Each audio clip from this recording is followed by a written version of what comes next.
what was the transition like, for your family as well with, that whole process, because it not only impacts your life, impacts the circle around you as well. What was navigating that journey like?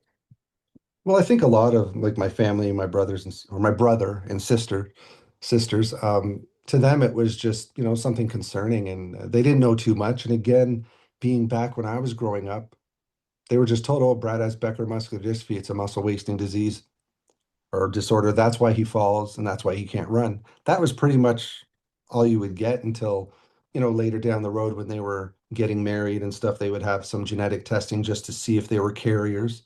And so that was the main concern for them was just checking that. And then I mean, I just was lucky that I didn't struggle too much just with the falls and stuff like that. And I didn't have any of the cramping and, like some of the kids might have. And so it might have been a bit easier for them to deal with. And they noticed when I was older, like say late 20s, that some things had changed. Brad's really struggling getting up from a chair, and the way I walk is, it's noticeable. Now, I'll be honest with you, it's not noticeable to me when I'm walking, but every once in a while I'll be walking and I'll look at my reflection and I'll see, oh my goodness, okay, I do walk a little bit different. And I noticed that a lot of people with Becker muscular dystrophy and other forms do walk a certain way. And so that was the only things they pretty much noticed. Yeah. And what was like the hardest moments for you, having this condition?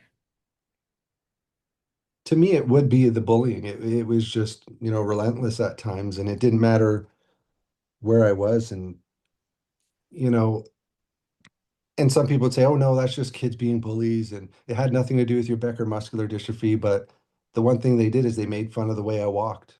They called me a certain name that was popular to call kids at that time and, belittled me. And I mean, what I've been through, I can't believe, like, even in high school, this one kid was spitting on me, and I didn't fight back because having muscular dystrophy, you might not be able to fight back. You don't want to start something you can't defend yourself with. So a lot of it was just sitting there and putting up with it. So that was the issue. And down the road, it still affects me in some ways, makes me insecure. If people treat me poorly, I take it personal. And, sometimes I'll be, say on Instagram like we always are, and I'll be like, huh, why is that person not liking my post and not supporting me? Did I do something wrong? Am I sharing my story too much? And but I just stick to the way I'm going to share my story openly and honestly, and just hoping it helps people.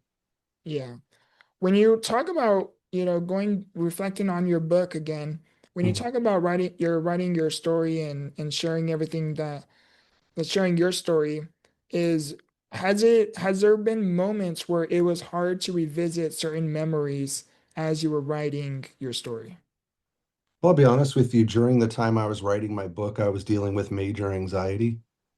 And I don't know if bringing up old topics in some way was, I don't know, some people say bringing up old trauma, but to Yeah. me, I just had to relive a lot of moments in my life. And then I found, okay, there's these bad moments, but I also had plenty of good moments. And so it was just an up and down ride. And dealing with the anxiety at the time, it sort of helped in a way because it showed me all the things that I've been through that I survived, showing me that what I'm going through now, eventually, hopefully with the anxiety, I'll get better. And so, maybe it was therapeutic in a way, writing it, getting it out.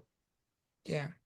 And like you mentioned how, getting through anxiety and reflecting off of your story when you see I mean, we know as individuals like what we gone through, right?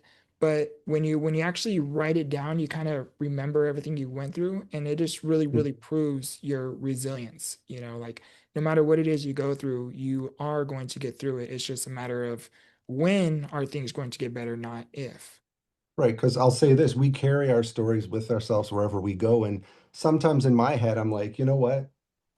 Maybe when I'm out and I have anxiety, maybe I should bring my book along so I can just pick up my book and say, look, this is a book of what you survived and what you've gone through. This moment of stress while you're waiting in the car or impatient, this will pass because everything else you've been through, you survived. So the biggest thing about it, and if anyone who writes a book, is that you can hold that up and say, you know what, I survived a lot and I can use my story to help others.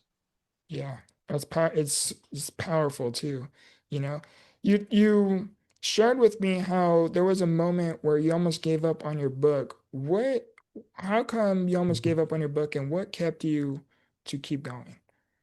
Well, the whole thing is when you're self-publishing, it's you have to do everything. You have to do the writing. You have to, get it uploaded into the system for Amazon, which I use, get it in there correctly. And after, like 20 tries of trying to load it properly, and then it doesn't fit right in the book, and then you have to keep going back and editing, and then you create a book cover, and then it doesn't fit, and then, but I had to figure it out all on my own.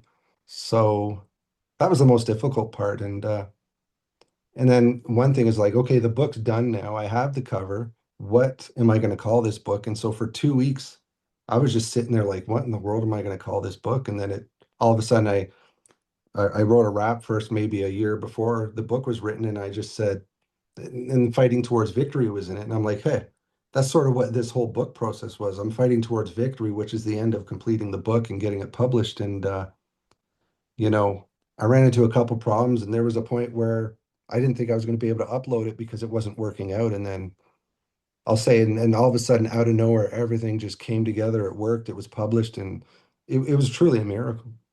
Wow, that is so cool, and it definitely is a process.